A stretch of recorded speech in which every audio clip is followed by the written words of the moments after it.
I don't know, there's a lot of like, you know, with the invention of photography, painting had to redefine itself.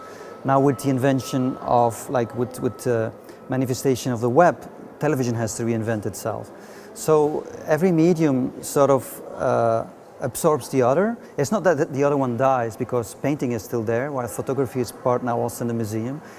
But I think it's an ongoing dialogue, and mediums cross-fertilize one another. And for me, you know, sometimes people ask me, are you an artist, are you a television maker or a filmmaker? I would say that's a secondary question. It's more, for me, what's crucial is telling stories. And then the rest is just a toolbox. And the toolbox could be television, could be film, it could be the museum. And it could be sort of intersect itself where both sort of mediate one another, and so there could be a dialogue. When she asked me, or when we talked about the show, my first reaction was to the title, Are You Ready for Television? I said, no, I think I'm ready for the net, or I'm ready for YouTube, or I'm ready for something else.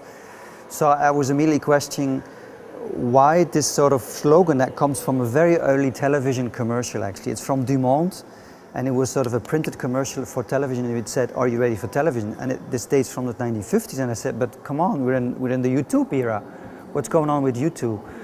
And then, so we sort of had this dialogue, and then she said, you know, why don't you make a YouTubeothèque as part of your practice? And so that has been included, and that dialogue has been going on there as well. So I would say partially what Chu's trajectory is more sort of historical, and what the YouTubeothèque is more like sort of being aware of that, but it's sort of a stage further. Like what they say with Web 2.0 is that it's sort of an imitation culture, that it sort of imitates mainstream culture, but in a sense from the position as a cultural masquerade. So it imitates television, but in a second degree it plays with the genre, but to subvert it, to like, by the means that we know all those stories and that vocabulary, we tell our own story in a different way, but through a masquerade.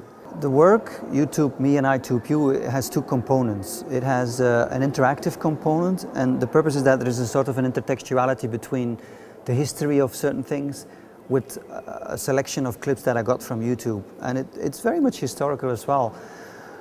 But it looks in retrospect of how, for example, the very act of watching television has changed, and this by means through the remote control. It's the history of the remote control, but as much because we zap mainly commercial breaks, so it's at the same time the history of the commercial break.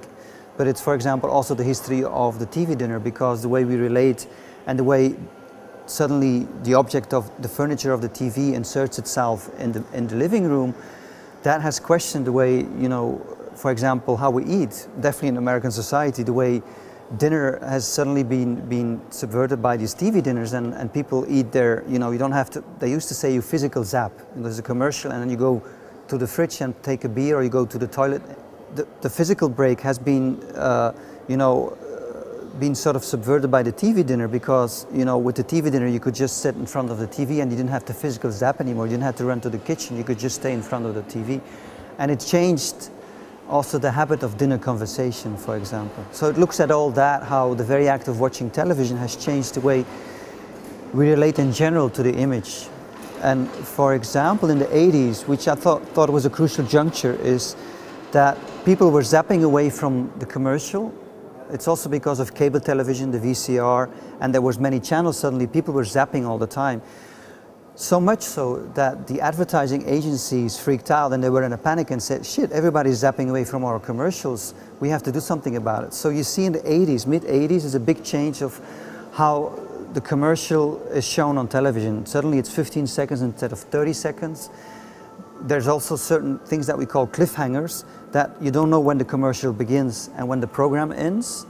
And there's all this confusion in a sense that the commercial starts to be disguised as sometimes as a film or as a cliffhanger. There's a suspense story written into the commercial that, you know, it has changed, but also it has accelerated. Because of, you know, 80s, it's the beginning of CNN, but also MTV. And you see that the news is styled after MTV with quicker edit cuts. So when it used to be statistically they say every 8 seconds you had a cut. By the 1980s it's every 4 seconds. But with 2000 it's even more. So you could say that the commercials have accelerated also the way we deal and relate to the image. we first have to talk about how television has been redefined by what's going on the net. A younger generation doesn't watch television. So one should first question, has that actually helped the debate? I don't know. Jodie Dean wrote a book, Aliens in America, where she talks about the change from outer space to cyberspace, that there is a sort of alienation happening, and she sees it also as a sort of a symptom for example, she says we used to go into space, and the whole space race and the space race between the USSR and the United States was sort of shown over television as a spectacle.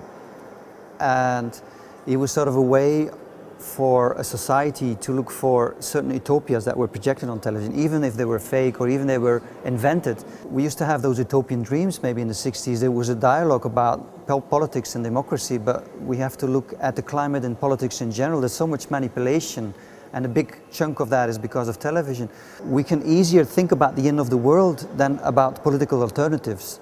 And it's also that the climate of the world has changed. We're so much more invested in dystopias, at the end of the world, in the global warming or whatever, that, you know, we hardly project utopias. And I think for a big chunk television had to do with that there's all this manipulation. Even in politics, you know, fictions proliferate that, you know, at one point, a country invades another country by means, you know, by inventing a lie. And it's what Naomi Klein says, what she calls disaster capitalism, is that at one point, you know, when they talked about democracy and stabilizing a country, corporations could go in and sell their ideology. But nowadays you destabilize a country, you cause war, and it makes thrive the economy. It's sort of a subverted game.